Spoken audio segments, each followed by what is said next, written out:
Des Parisiens abattent des arbres, construisent des barricades avec des sacs de sable et des pavés. Souvenirs anciens d'une tradition révolutionnaire à laquelle hommes, femmes et enfants veulent participer.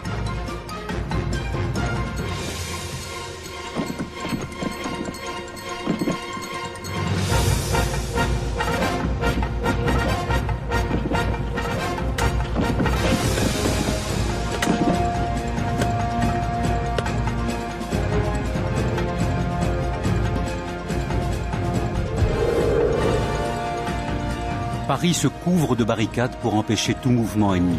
La population est de plus en plus nombreuse à prendre part à la lutte.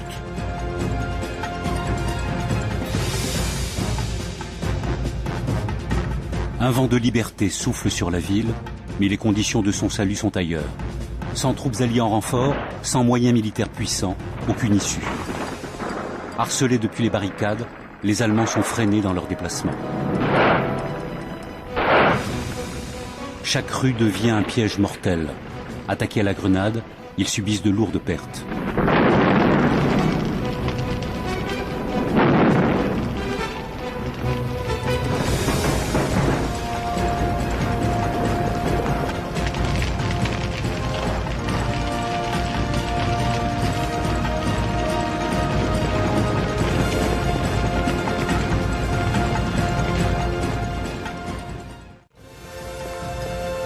À partir du 21 août, sortent librement les journaux de la Résistance.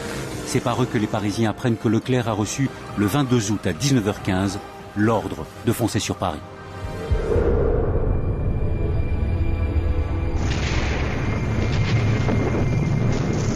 Le 23 août, Hitler ordonne à von Choltitz « Les ponts sur la Seine seront préparés pour être démolis. Paris ne doit pas tomber entre les mains de l'ennemi, sauf sous l'aspect d'un champ de ruines. » Von Choltitz désobéit. Seul le Grand Palais, touché par des bombes incendiaires allemandes, est en flammes.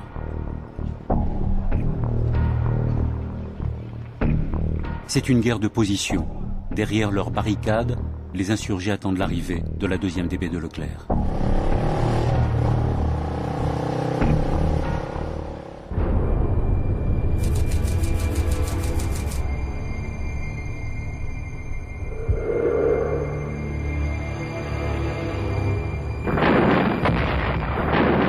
Selon les dernières informations, la 2e DB est épaulée par la 4e division américaine du major général Barton. Tant qu'il n'avait pas reçu l'ordre de ses supérieurs hiérarchiques, Leclerc ne pouvait agir.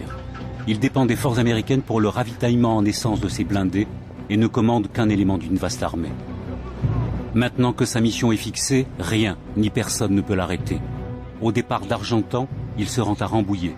Puis, pour éviter les obstacles allemands, il modifie son itinéraire. Non, ce ne sera pas l'axe Rambouillet-Versailles, mais plus au sud, la route Arpajon-Paris. Au bord des routes, à l'entrée des villages et des villes, la population acclame les troupes françaises dans leur progression vers Paris.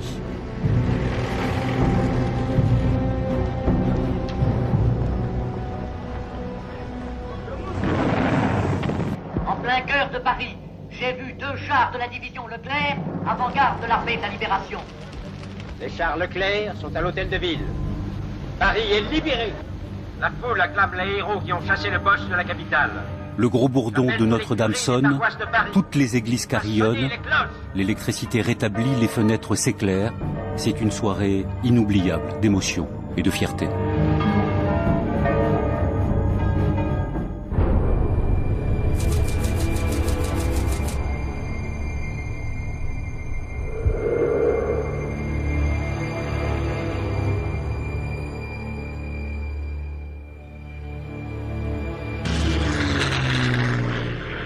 Le 25 août, la 2e DB tout entière traverse la banlieue sud.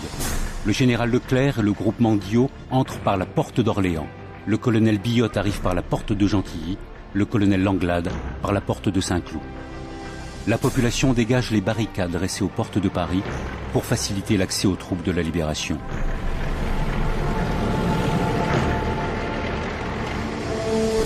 Le général Leclerc et à ses côtés Jacques Chaban-Delmas, délégués militaires de la résistance intérieure, fixent leur plan de route. Le quartier général de la 2e DB est établi à la gare Montparnasse.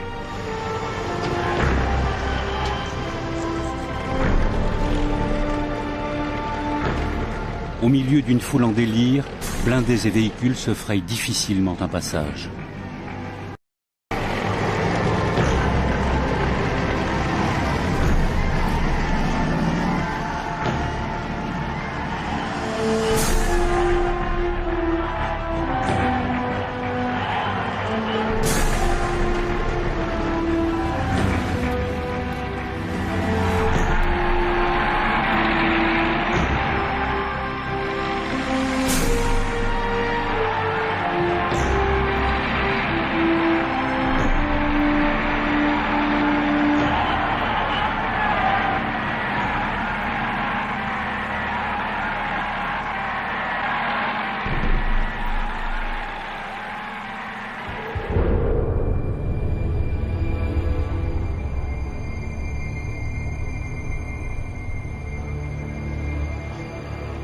Après avoir atteint l'hôtel de ville et fraternisé un court instant avec les hommes et femmes de la rue, les unités de Leclerc programment la difficile manœuvre de réduire les plus solides points d'appui allemands.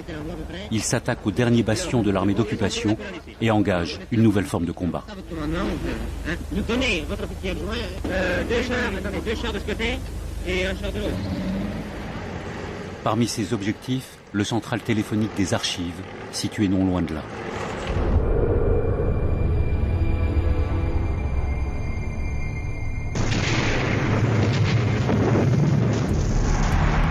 Le central téléphonique archive est un point stratégique que les Allemands avaient prévu de saboter, car il contrôle toutes les lignes téléphoniques longue distance.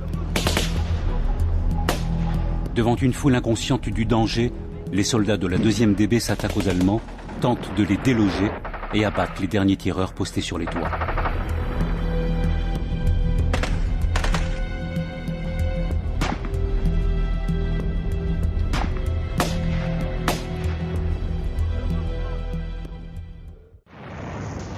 C'est un scénario identique place de l'Opéra contre les positions allemandes qui défendent pour l'ultime fois le quartier et les abords de la Kommandantur, symbole de 4 années de terreur et de privation.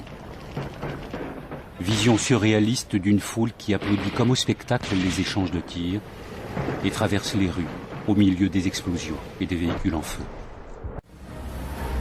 Sur la rive gauche, 400 Allemands occupent encore l'école militaire. Durant toute la journée du 25 août, la 2e division blindée entreprend un nettoyage en règle du quartier qui comprend également la tour Maubourg et la Chambre des députés.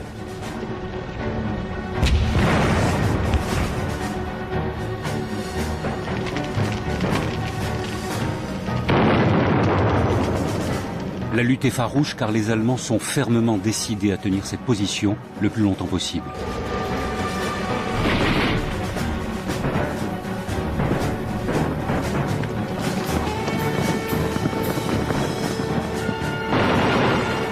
Des attaques difficiles à coups d'obus et de rafales de mitrailleuses pour forcer les épaisses enceintes de ces monuments historiques.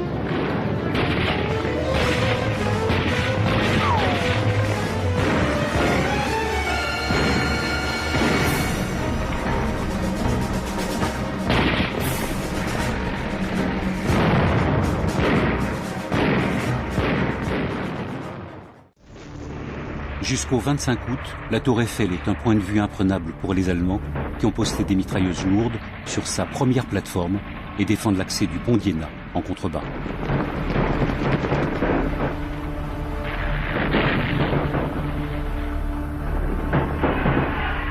Désormais, le drapeau tricolore flotte sur la tour Eiffel. Il est loin le temps où Hitler se félicitait d'avoir conquis Paris. De l'autre côté de la Seine, le groupement du colonel Langlade atteint la place de l'Étoile à 14 h, non sans mal.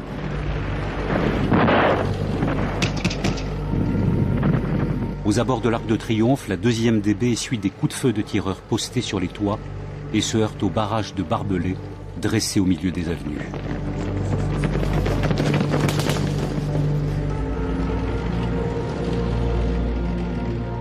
Des nids de résistance allemande infestent le secteur, notamment à proximité de l'hôtel Majestic, où siégeait jusqu'alors le commandement administratif de la Wehrmacht à Paris. Situation identique à l'école militaire, obligation est faite pour Langlade et ses hommes d'employer les armes lourdes.